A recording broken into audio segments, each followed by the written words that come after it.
Uy, tol. Kinti sa labas. Sino kasama ni Rachel sa loob? Natutulog na. Pinabantayan ko kay Gigi.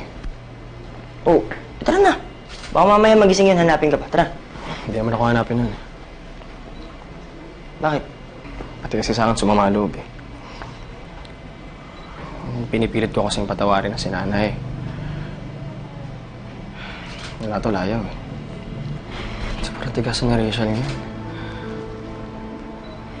Wala na, dumating na yung nakakatakutan ko. Yung masagad si Rachel kay nanay. Tol, gusto na nga umalis ng bahay. Hindi nga. Nga tol, di ko na alam yung gagawin ko.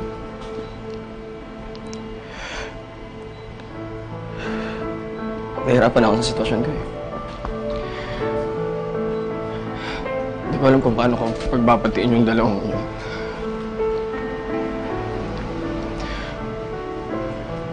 Hindi ko na alam kung paano ko ayusin itong sitwasyon natin.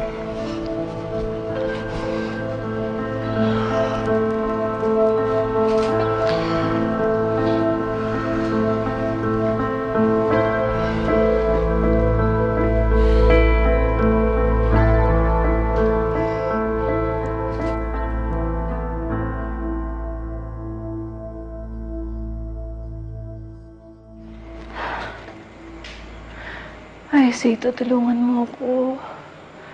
Ano bang gagawin ko? Aling Laura, dito na po si Gigi. Nay. Ay, Aling Laura, si Junior din po pala. Sasabay na lang po sa paglabas ng ospital ni Rachel. Sige.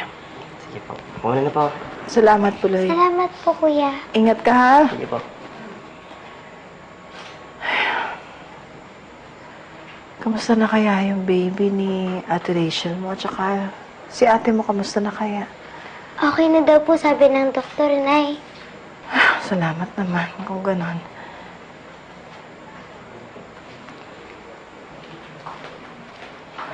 Nay, susundayin po ba natin sila Ate Rachel bukas paglabas ng ospital? Hindi na siguro. Bahala na ang kuya mo. Mag-iintay na lang tayo dito, ha? Pero bakit po? Galit pa ata ang kuya mo at ang Ate Rachel mo sa akin, eh. E di humingi po kayo ng sorry, di ba?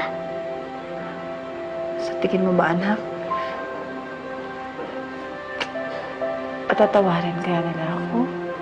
Siyempre, Nay. Mabait kaya yan si Ate Rachel. Mapapatawad ka niya. Lalo naman si Kuya. Loves na loves ka kaya nun. At siyempre, loves ko din ang nanay ko. I love you, Nanay. I love you too. Hoy, Karen! Alam mo na yung nangyari sa manugang ni Laura? Sabi nasa ospital daw. Muntik makunan. Binalita lang din sa akin ni Puloy. Kasi naman niya si Laura. Walang awa sa manugang niya. Alam na, buntis, pinagbibenta pa ng mga isa sa palengke. Hindi totoo yan. Walang kasalanan si Aling Laura. Si Rachel mismo ang may gustong tumulong at magtinda. Ipagpalagay na, bakit pinagtulakan pa ng mahuli ng pulis sa palengke?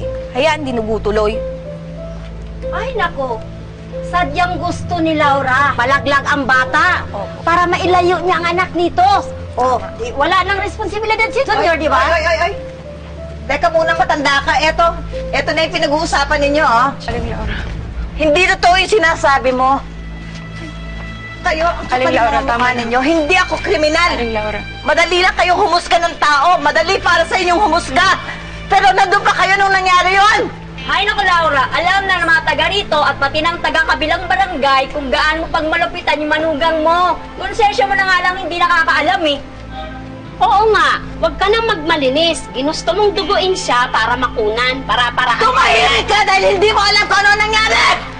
Hindi ako kriminal! Hindi ko sinasadya kung ano nangyari! Baka kayo! Aling Laura. Tama na ho. Karen, maniwala ka sa akin. Hindi ko naman sinasadya. Hindi ko ginusto kung ano man ang nangyari sa apo ko. Oo, galit na galit ako kay Rachel. Pero hindi ako galit sa apo ko. Nung naitula ko siya, hindi ko alam na gano'n na mangyayari. Hindi ko ginustong may mangyari sa apo ko. Hindi ko ginustong may mangyari sa apo ko. Mahal na mahal ko ang apo ko. Hindi ko sinasadya. Hindi ko sinasadya ang nangyari. Tama na, Aling Laura. Aling Laura, tama na ho. Naniniwala ho ako sa inyo. Hindi naman ako makapanda.